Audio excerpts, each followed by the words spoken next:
भगवान श्री गणेश जी और माँ सरस्वती जी के चरण कमलों में वंदन करते हुए आज की वास्तु कक्षा प्रारंभ करते हैं। आज की कक्षा का जो प्रमुख विषय है वो है पाकशाला यानी कि रसोई घर, किचन। ये आपके मकान में कहाँ होना चाहिए, कौन कौन से ऐसे स्थान हैं जिनमें हम रसोई घर बना सकते हैं, उन स्थानों का वास्तुशास्त्र के प्रमाण के अनुसार वर्णन करेंगे। इस संबंध में सभी वास्तुशास्त्रों में यह उल्लेख है कि हमेशा रसोई घर अग्निकोण में होना चाहिए, क्योंकि यह सार्वभौमिक नियम है। जैसे कि विश्वकर्म प्रकाश में सूत्र आया है, देखिए, आग्नेयाम पाक सदनम। आग्नेयाम पाक सदनम, सदन मतलब घर, पाक मतलब पाकशाला यानी भोजन बनाने का स्थान। ये विश्वकर्म प्रकाश के दूसरे अध्याय के 94वें श्लोक में लिखा हुआ है। इसी प्रकार से अन्य शास्त्रों में भी अग्निकोण में पाकशाला निर्माण करने के लिए आदेशित किया गया है। इसके बाद में मनुष्यालय चंद्रिका, जो कि केरल के किसी विद्वान ने लिखी थी और दक्षिण भारत की स्थापत्य कला की, स्थापत्य वेद की बहुत महत्वपूर्ण पुस्तक है। इसमें क्या लिखा हुआ है कि पाकशाला कहाँ होना चाहिए, इसको श्रवण करें। इसमें लिखा है, पर्जन्ये पचनालयम शिखिनी बा में से ब्रसे बानिले तत्रैवापि भुक्ति सद्म मकरे चपाम पौ तो चेष्यते। ये मनुष्यालय चंद्रिका के अध्याय क्रमांक 7 और उसका श्लोक क्रमांक 35 है। इसमें जो है पाकशाला के अग्निकोण के अलावा अन्य स्थान भी बताए गए हैं, क्योंकि जब हम भवन का निर्माण करते हैं तो कई बार अग्निकोण हमें नहीं मिल पाता है।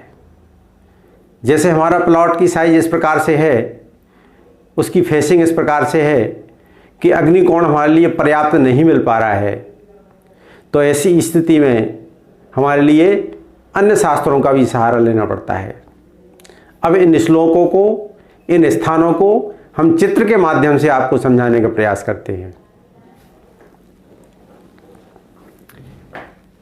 सबसे पहले हम आपका जो प्लॉट है जिस पे आप भवन का निर्माण करने जा रहे हैं उसको खींचते हैं और इस प्लॉट के ऊपर हमारे जो वास्तुशास्त्र हैं उनके अनुसार हम रसोई घर कहाँ होना चाहिए इसका वर्णन करते हैं। तो सबसे पहले ये आपकी पूर्व दिशा है, ये ऊपर की तरफ उत्तर दिशा है, नीचे की तरफ दक्षिण दिशा है,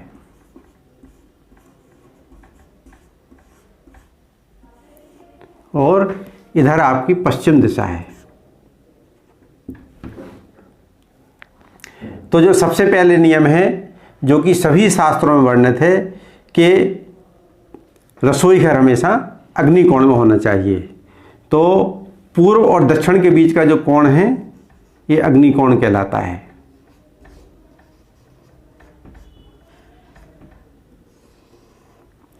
तो इस अग्निकोण में हमारा जो है रसोई घर सभी शास्त्रों के अनुसार शुभ है। ये लिखिए, हमने रसोई घर स्थान क्रमांक 1 लिख दिया। ये सभी शास्त्रों में वर्णित है। अब हम आते हैं मनुष्यालय चंद्रिका में। तो मनुष्यालय चंद्रिका में आप देखिए, एक एक शब्द का हम अर्थ करते हुए और समझाने का प्रयास करते हैं। इसमें बताया गया है पर्जन्य माने पहला स्थान,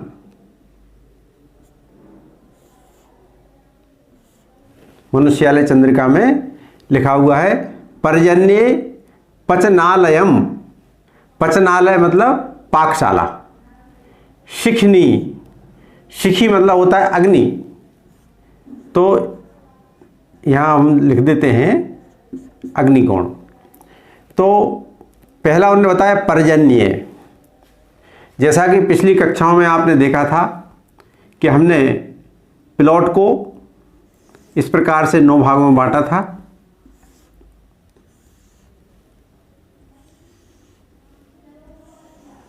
यहाँ पर शिखी देवता थे और उनके नीचे यहाँ पर्जन्य देवता थे। ठीक है, तो यहाँ पर जो है मनुष्यालय चंद्रिका में जो सर्वप्रथम पर्जन्य लिखा है, माने आपकी पाकशाला यानी कि रसोई घर यहाँ भी हो सकता है। तो चूंकि हमने यहाँ पर पहला स्थान दिया था, तो यहाँ पर हम क्या लिखेंगे, पाकशाला के लिए दूसरा स्थान। ठीक है, अभी इसको हम भेद है यहाँ पर हम उसको स्पष्ट करेंगे। ये पाकशाला किसी भी स्थिति में ईशान कोण में नहीं जाना चाहिए, क्योंकि उत्तर और पूर्व का जो बीच का कोण है ये ईशान कोण है। यहाँ पाकशाला नहीं होना चाहिए, इसको बचा करके पर्जन्य के क्षेत्र में लेना है। और यदि प्लाट आपका छोटा है तो पर्जन्य का क्षेत्र भी बहुत छोटा होगा, तो ऐसी स्थिति में यहाँ पे पाकशाला नहीं बन पाएगी, यानी रसोई घर नहीं बन पाएगा। जब आपका प्लाट पर्याप्त लंबाई चौड़ाई का हो, कम से कम 5000 स्क्वायर फीट के ऊपर का हो, तब जो है आपका यहाँ पर पर्जन्य का स्थान पर्याप्त मिलेगा और ऐसी स्थिति में आप यहाँ पर रसोई घर बना सकेंगे। यदि प्लाट छोटा है तो आपका रसोई घर ही इतना स्थान घेर लेगा कि आपका स्थान जो है ईशान भी रसोई घर की स्थिति में आ सकता है। इसलिए यहाँ पर किसी विशेष वास्तुशास्त्री से ही वहाँ का नाप तोल करा करके और हमें निर्धारित करना होगा। यहाँ सावधानी रखने की आवश्यकता है। अब अगला जो स्थान बताया है शिखनी, यहाँ शिखी का तात्पर्य अग्नि है, ये शिखी देवता नहीं है, यहाँ पर अग्निकोण की बात चल रही है। तो ये रसोई घर यहाँ पर अग्निकोण पहले ही से हमने लिखा हुआ है। शिखनी के बाद में बा माने और, अथवा, बा मतलब अथवा, में से ब्रसे बा नीले, में से और ब्रसे माने इस प्लॉट के ऊपर मेष राशि कहाँ है और वृष राशि कहाँ है, इन स्थानों को बताया है। तो अब मेष राशि और वृष राशि ये आप पहली बार देख रहे होंगे प्लॉट के ऊपर कहाँ पर हैं। तो इस संबंध में लेख है कि पूर्व दिशा में, जो पूर्व दिशा है इसमें मेष, सिंह और धनु ये राशियां होती हैं। 1, 5 और 9 माने मेष, सिंह और धनु ये राशियां होती हैं। इसके बाद में दक्षिण में इनमें एक एक जोड़ दीजिए। जैसे मेष के आगे क्या है, वृष, और सिंह के आगे क्या है, कन्या, और धनु के आगे क्या है, मकर।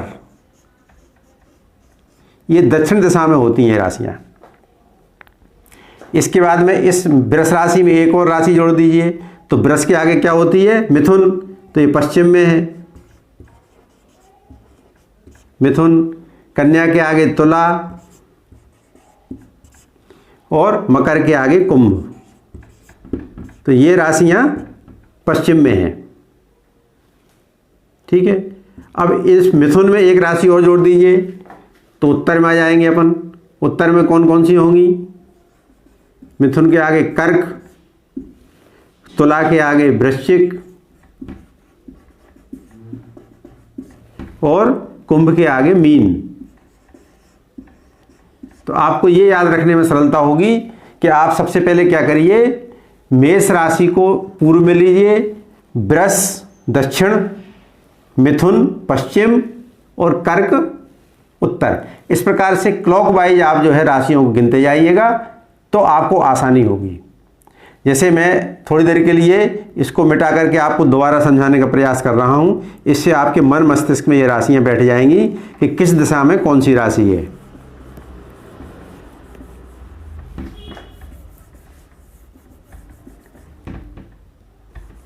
इन राशियों की आवश्यकता प्रायः ज्योतिष में होती है, वास्तुशास्त्र में केवल यहीं तक प्रावधान है इसका, कुछ कुछ जगह उल्लेख है।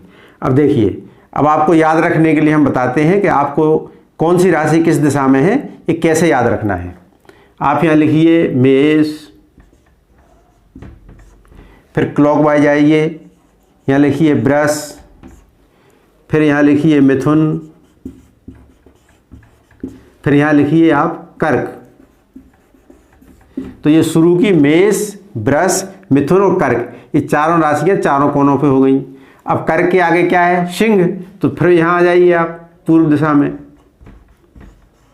यहाँ सिंह, फिर दक्षिण में लिख लीजिए आप कन्या, फिर यहाँ पश्चिम में लिख लीजिए तुला,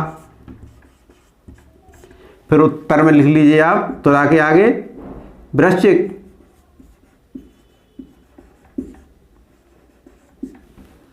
ठीक है। अब वृश्चिक के आगे फिर आ जाइए आप पूर्व में, तो वृश्चिक के आगे क्या होती है, धनु राशि, धनु। यहाँ क्या होगी, मकर, धनु के आगे मकर, मकर के बाद में कुंभ, और कुंभ के बाद में यहाँ पर मीन। इस तरीके से आपको हमने ये समझाने का प्रयास किया है कि आप इस तरीके से याद कर लेंगे तो बहुत सरलता रहेगी। तो हम अपने वापस इस श्लोक पर आते हैं। श्लोक में क्या लिखा है कि पाकशाला कहाँ होना चाहिए, मेष या वृष राशि पर। ठीक है। तो यहाँ पर मेष राशि है पूर्व में, तो यानी आपका जो है जो पाकशाला है वो पूर्व में भी हो सकती है, रसोई घर। इसलिए मैं यहाँ पे एक रसोई घर लिख रहा हूँ, ये तीसरे नंबर पे हो गया। इसके बाद में बोला है क्या, वृष राशि। वृष कहाँ पर दिख रही है आपको, ये दक्षिण में, ये वृष। तो यहाँ पर दक्षिण में भी रसोई घर हो सकता है, रसोई घर। अब इसको मैं क्या नंबर दे देता हूँ, यहाँ 3 दिया था, ये चौथा स्थान है। दक्षिण दिशा में भी रसोई घर हो सकता है। इसके बाद में क्या है, वृष के बाद है बानिले। तो बानिले का अर्थ क्या होता है, बा अनिल, अनिल मतलब वायु, यानी कि जो वायव्य कोण है, पश्चिम और उत्तर के बीच का जो वायव्य कोण है, यहाँ पर भी रसोई घर हो सकता है। इस प्रकार से ये आपका 6वां स्थान हुआ। इसके बाद आगे सूत्र में क्या बोला है, तत्रैवापि भुक्ति सद्म। लेकिन यहां पर आपको यह ध्यान देना है, इसका अर्थ यह है कि इस स्थान पर और आगे हम जो स्थान बता रहे हैं उन स्थानों पर आपको भोजनशाला के साथ साथ में, पाकशाला के साथ में भोजनशाला, अंतर समझिए। पाकशाला मतलब जहाँ पे भोजन पकाया जाता है और भोजनशाला मतलब जहाँ भोजन किया जाता है। तो आगे जो हम 2 स्थान बता रहे हैं, इनमें से एक वरुण का स्थान है और आगे एक स्थान बता रहे हैं, उसका यहाँ पे संकेत है कि यहाँ पर रसोई घर के साथ साथ में भोजनालय भी होना चाहिए। माने वहीं रसोई घर हो और वहीं पर भोजनालय हो। तो वो कौन कौन से स्थान हो गए, पहला तो हो गया वरुण का जो कॉमन स्थान है। मकरे, मकर राशि कहाँ दिख रही है, मकर राशि पुनः अपन दक्षिण में आ गए। ठीक है। तो यहाँ पर हम इसको 6 नंबर लिख देते, माने 2 बार हो गया ये। 5 नंबर यहाँ था, 4 नंबर भी आया, 6 नंबर ही आया, माने स्थान वही है, चौथा ही है। इसके बाद में चा पाम पतऊ चेष्यते, इसको अपन संधि विच्छेद करते हैं। चा अलग कर दीजिए, चा मतलब एवं, पाम पे तऊ को लिखिए, क्या लिखेंगे, इसमें आ जो है छिपा हुआ है, तो ये हो गया आप पतऊ, इसका संधि विच्छेद क्या हुआ, चा पाम पतऊ मतलब चा आप पतऊ, आप मतलब जल, पतऊ मतलब स्वामी, मतलब जो है कहाँ आ गए अपन, वरुण देवता पे आ गए, क्यों वरुण देवता ही जल के स्वामी हैं। तो ये यहाँ पे 7 नंबर लिख दिया मैंने, ठीक है, क्योंकि वरुण देवता ही जल के स्वामी हैं। तो चा पाम पतऊ का अर्थ क्या हुआ कि जो है वरुण के स्थान पर। अब यहाँ पर जो है देखिए, ये यहाँ पे आपको 2-2 बार क्यों कहा, देखिए आप दक्षिण में भी आपको पहले चौथे नंबर पे कहा, फिर 6वें नंबर पे कहा। इसी प्रकार से वरुण के स्थान पर आपको पहले 5वें नंबर पे कहा, फिर 6वें नंबर कहा। ये इसलिए कहा कि तत्रई वापी मुक्ति सदमो, मतलब इन स्थानों पर यदि आप रसोई घर बनाते हैं तो आपका भोजन करने का स्थान भी इन्हीं स्थानों पर होना चाहिए, अन्य स्थान पर नहीं होना चाहिए। ये यहाँ पर मनुष्यालय चंद्रिका के जो ऋषि हैं उन्होंने बोला है, ठीक है। तो इस प्रकार से आपके रसोई घर के जो स्थान हुए वो कौन कौन से हुए, पुनः गिनिएगा। सर्वप्रथम स्थान है अग्निकोण में, जो कि सार्वभौमिक है, सभी ग्रंथों में है।